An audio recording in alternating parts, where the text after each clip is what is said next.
Paz querida, a ideia é que a gente agora regularmente faça uma mensagem mais completa, que ultrapasse os 2, 3 minutos que a gente faz regularmente, não é? Que a gente trabalhe alguns textos ou alguns personagens da Bíblia de uma maneira mais aprofundada e a gente possa lançar isso nos meus minutos com Deus, não é? Vai ser um tempinho maior, até 20 minutos no máximo, de 15 a 20, até 15, 20 minutos no máximo, mas para que você tenha um aprofundamento um pouco maior da palavra. A gente busca que você conheça um pouco mais daquilo que Deus tem para você. Estou ajustando a câmera aqui para ficar mais legal, né? E essa vozinha de fundo aí é minha filha que está na reunião da célula dela, dos pequenos grupos da Igreja Memorial Batista. Eu sou o pastor Luciano Zanzoni, eu congrego na Igreja Oceano da Graça, lá que estou, não é? E gostaria de compartilhar algumas coisas com você. Hoje eu gostaria de falar a respeito de um homem que o próprio Jesus testemunhou dele. É um negócio fantástico você receber de Jesus um elogio como esse, não é? Jesus disse acerca de João, o Batista, não é? Que dentre os homens nascidos de mulher não havia nenhum maior do que ele. Olha que coisa bonita isso. Eu queria um dia receber esse elogio de Jesus, rapaz. Olha, tremendo. Mas Jesus falou uma coisa interessante. Ele disse que o menor no reino dos céus é maior do que o João Batista. Vai entender isso? Né? Então que a gente possa diminuir cada vez mais para que Deus cresça na nossa vida, não é? Eu gosto do João porque o João, o Batista, é um camarada que foi forjado no deserto, não é?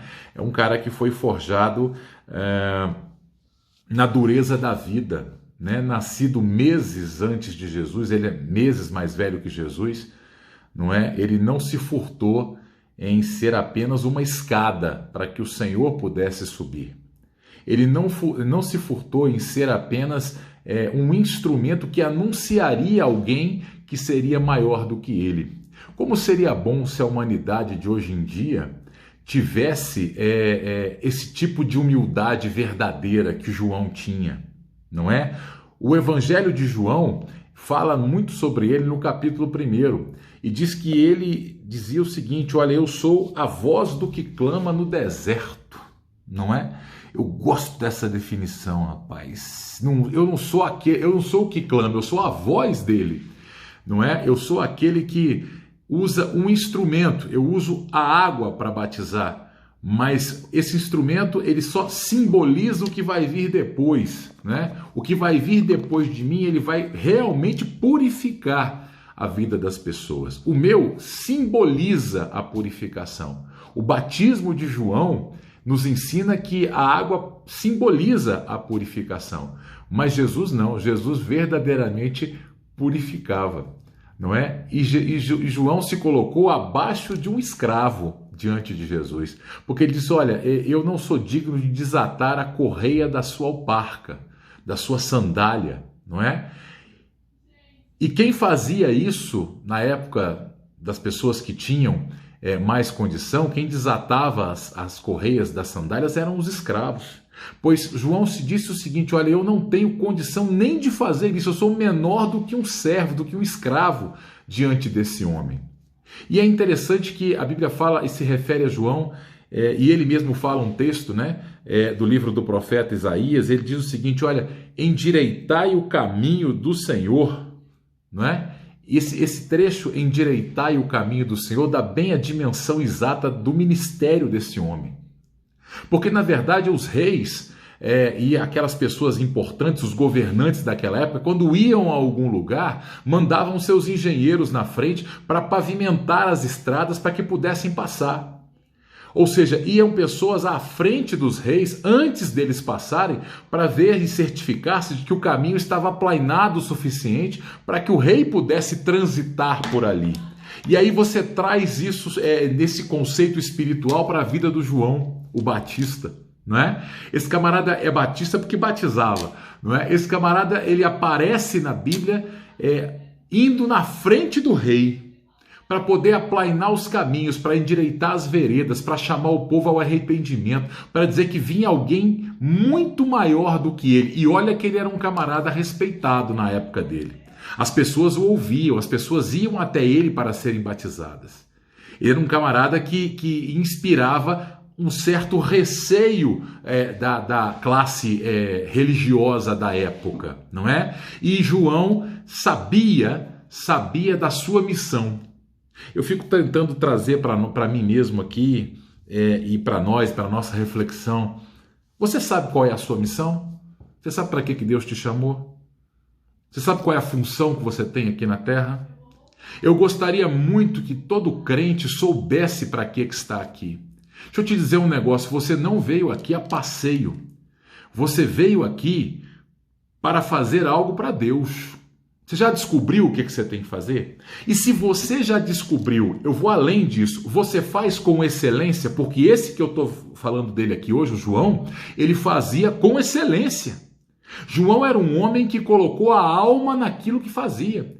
E o que é mais bonito disso tudo é que tudo que ele dedicou na vida dele, os minutos que ele dedicava, o tempo que ele dedicou-se no deserto, que ele se alimentava de gafanhoto, de mel silvestre, né? O João era um camarada criado num ambiente muito rude, portanto era um camarada meio rude, mas tudo que ele fez na vida dele foi se dedicar a preparar um caminho, foi se dedicar à missão a qual Deus lhe designou. E será que nós temos realmente feito isso? Eu vou dizer uma coisa para você que está acontecendo comigo, sabe? Eu faço os vídeos, eu já tenho quase 80 vídeos de meus minutos com Deus.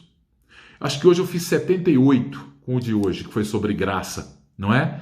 E vídeos de 2, 3 minutos, e aí eu comecei a me sentir cobrado por Deus, que eu não posso ficar parado. Eu tenho que continuar produzindo para o reino. Aí você vai dizer, poxa, pastor, mas ninguém está vendo, talvez poucas pessoas estejam vendo, eu não estou aqui para isso, eu estou aqui para me colocar à disposição do Senhor. E se Deus quer me usar e quiser me usar, Ele vai colocar uma pessoa para ver. E se uma pessoa que vira o vídeo realmente for tocada pela palavra, verdadeiramente eu cumpri a missão para a qual Deus me designou. Eu não estou aqui buscando plateia. Eu não estou aqui buscando engrandecimento pessoal. Eu tenho que aprender com João.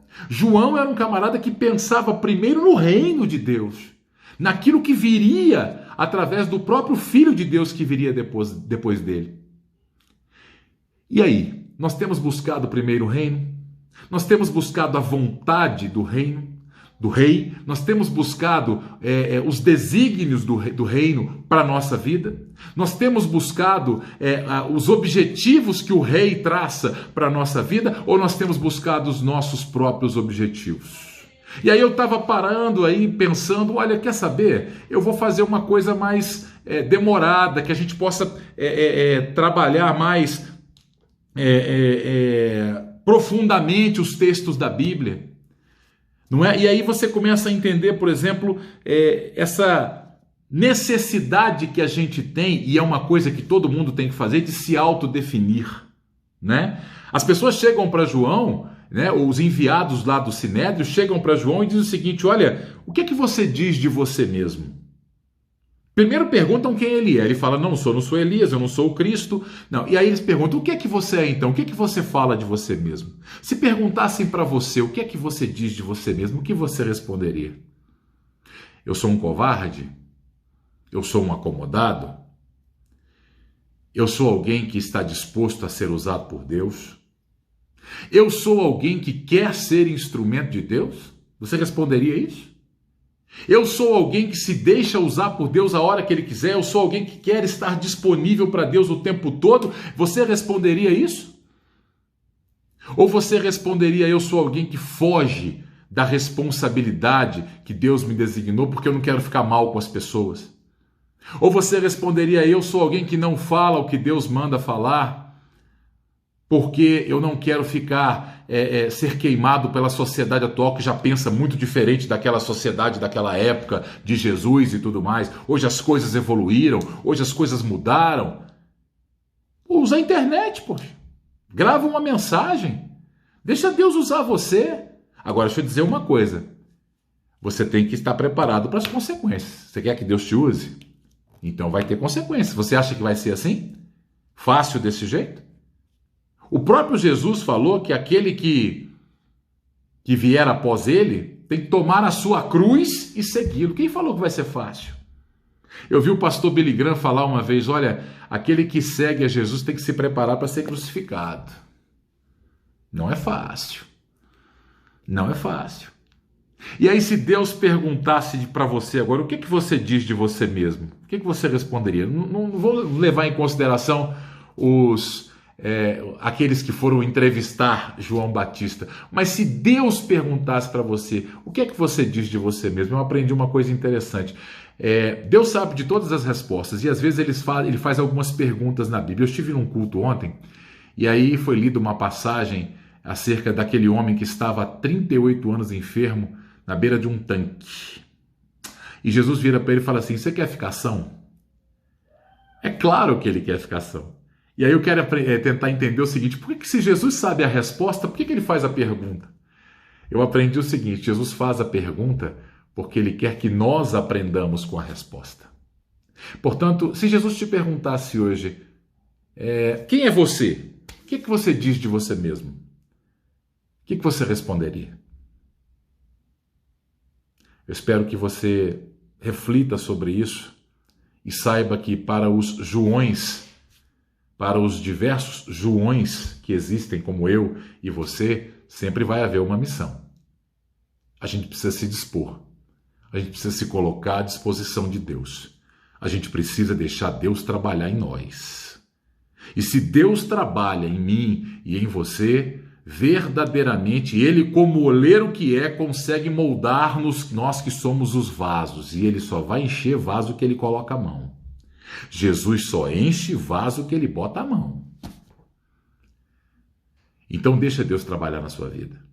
Às vezes dói, às vezes é complicado, mas no final você vai poder ser honrado, como João o Batista foi pelo próprio Jesus, dizendo, olha, dentre os nascidos de mulher, tem ninguém maior do que esse camarada. Mas, vou repetir, o menor do reino dos céus é maior do que ele. Eu posso ser um camarada como João, que é famoso na Bíblia, mas posso ser também um, né, da qual a Bíblia fala pouquinho, né? Por exemplo, um camarada sobre o qual Paulo fala, Onesíforo. Onesíforo é um camarada que foi testemunhado pelo próprio Paulo, ele só aparece naquele momento na Bíblia, e Paulo fala assim, olha, ele muito me alegrou nas minhas cadeias.